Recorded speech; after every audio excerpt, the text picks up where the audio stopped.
शिव महापुराण की कथा कहती है, 3 वृक्ष, 3 पशु, 3 पक्षी और 3 जलचर पितरों के तुल्य होते हैं।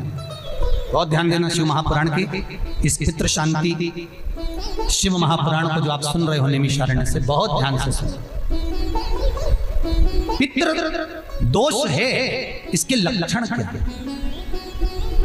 घर में अशांति होना, घर में 4-5 लोग रह रहे हैं, जरा जरा सी बात में क्लेश हो, समझ लो पितृदोष है। पितृदोष 1 रुपया कमा कर लाओ, 1.25 रुपये खर्च हो, खूब पैसा है, हाथ में दिखे ही नहीं, समझ लेना पितृदोष। 4 दिन दुकान अच्छी चले, बाकी के समय बैठना पड़े, समझ लेना पितृदोष। घर में बच्चे चिड़चिड़े हो जाएं, गलत संगति में डूब जाएं, समझ लो चिड़चिड़ हो रहे हैं, पितृदोष। घर के बच्चे माता पिता का आदर ना करें, सम्मान ना करें, तेज आवाज में बात करें, समझ लो पितृदोष। पितृदोष मालूम पड़े। और इतने से भी अगर आप नहीं समझ सकते, परिवार का कोई एक व्यक्ति जब जब भोजन करने बैठे तब तब उसकी थाली में बाल आए, भले वो होटल में खाए तो भी बाल आ जाए, वो कहीं खाना खा रहा है तो बाल आ जाए। 8-15 दिन में, 4 दिन में, 3 दिन में, 2 दिन में, 6 दिन में आपकी थाली के भोजन में अगर बाल निकल रहा है, केश निकल रहा है, समझ लेना कि पितृ आपसे कुछ मांग रहे हैं, पितृ आपसे कुछ चाहते हैं। क्योंकि पितृ बोलते नहीं आता, केवल घर का व्यक्ति जब भोजन करने बैठेगा, सब अच्छे से बनाया, सब अच्छे से करा, फिर भी थाली में अगर बाल निकल रहा है। और कोई व्यक्ति ऐसा होता है जिसकी थाली में बार बार बाल आता है, वो कितने के लिए, पत्नी को भी कह दिया, परिवार को भी कह दिया, तो भी वो होटल में खाएगा तो बाल आ जाएगा, अचानक आ जाएगा, भले पानी पिएगा तो आ जाएगा, कुछ खाएगा तो बाल आएगा। 8 दिन में, 15 दिन में, 6 दिन में उसके भोजन में बाल आएगा जाएगा। समझ लो पितृ कुछ कहना चाहता, पितृ कुछ बताना चाहता, कुछ वर्णन करना चाहता। घर में अगर आप उससे भी नहीं समझ सकते तो घर में बैठे बैठे एकदम गंध आने लगे। 8 दिन में, 4 दिन में, 6 दिन में, ना जाने कौन सी गंध की बदबू सी आ रही, कोई गंध आ रही, कोई सुगंध सी आ रही, कोई गंध सी आ रही। समझ लो पितृ की छाया पड़ रही है, पितृ कुछ मांग रहे हैं। 8 दिन में, 15 दिन में कोई भी अगर आपको नहीं आएगा तो कोई दूसरा कहेगा आज घर में ऐसी गंध क्यों आ रही है, कोई आकर कह देगा गंध क्यों आ रही है। उसका मतलब है पितृ आपसे कुछ मांग रहे हैं, कुछ कहना चाहता है, कुछ मत करो। अगर ज्यादा लगता है कि हमारे घर में पितृदोष है, पैसे नहीं आ रहे, लक्ष्मी नहीं टिक रही, पीपल के पत्ते पर श्राद्ध पक्ष की एकादशी के दिन और द्वादशी के दिन पीपल के पत्ते पर शहद की 7 बिंदियां लगा दीजिए, उसी पर चंदन लगा दीजिए, 7 आखे चावल, सफेद चावल उस पर रख दीजिए, एक जौ, थोड़ी थोड़ी काली तिल उस पर रख दीजिए। अपने पूर्वजों का नाम लेकर, पितरों का स्मरण कर कर, गोत्र बोलकर, नाम बोलकर बहते हुए पानी में उस पत्ते को छोड़ दीजिए।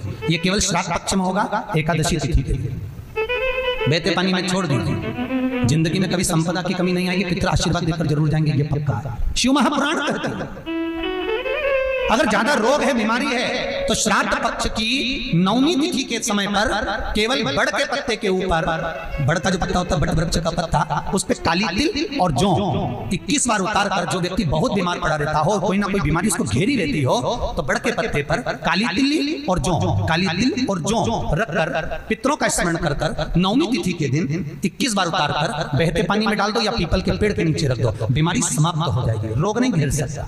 अगले श्राद्ध तक लिखकर रखना कि किस तारीख को करा, किस तिथि को करा, अगली तिथि तक जानना, आपको रोग नहीं आएगा, बीमारी नहीं आ सकती, कष्ट नहीं आएगा। शिव महापुराण का था भगवान शिव आनंद की राशि।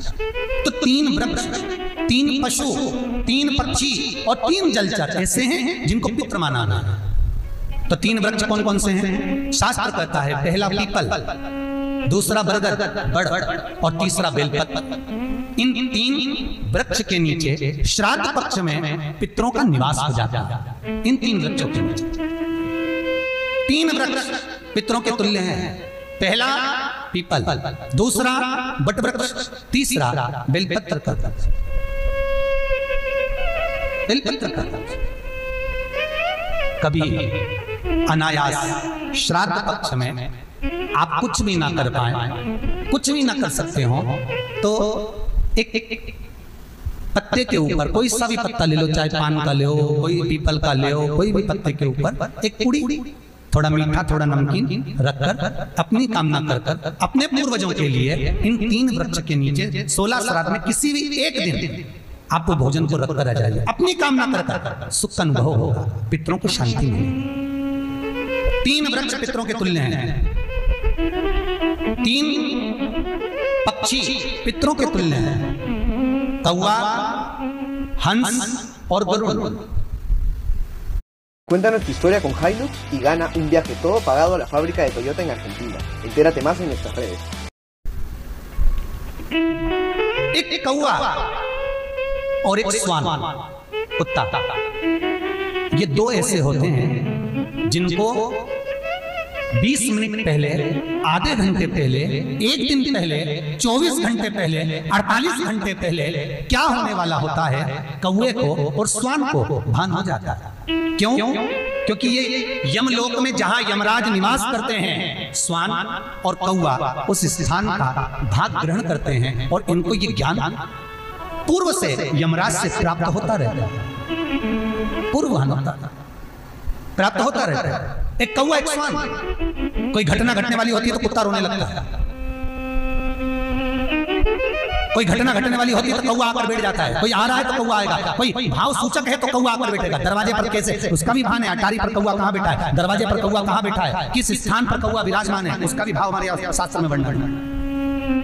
3 पक्षी, 3 वृक्ष पितरों के तुल्य हैं। पक्षियों में कौवा, हंस और गरुड़, ये पितरों के तुल्य, जो अधोगति में मर जाते हैं, जिनको पिंड नहीं मिलता, तर्पण नहीं होता, ब्राह्मण का भोज नहीं मिल पाता, जो मर जाते हैं, जिनका अंतिम संस्कार तक नहीं होता, जिनकी गति बिगड़ जाती है, ऐसे जीव कौवे के अंश में प्रकट होते हैं, जो पूर्ण फल लेकर जाते हैं। पितृलोक में जगह नहीं होती, बैकुंठ में जगह नहीं होती, कहीं अगर जगह नहीं है देवलोक में तो इनको कौवे के अंश में, गरुड़ के अंश में या हंस के अंश में डाल दिया जाता है महाराज।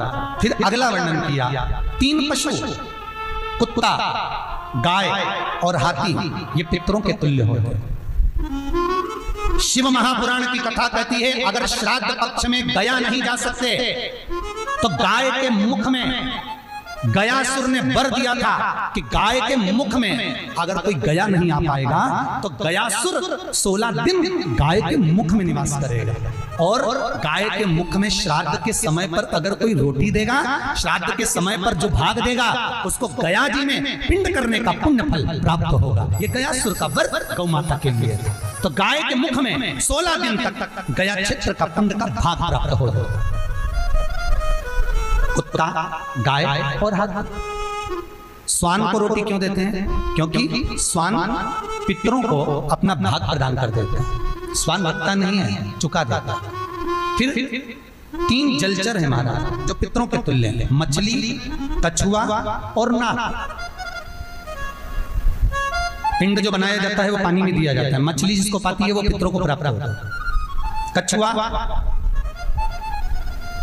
श्रावण के इस 16 श्राद्ध के अंतर्गत कछुआ यदि आपके दिए हुए भाग को पा लेता है तो वो जीव उसी समय पर तर जाता है।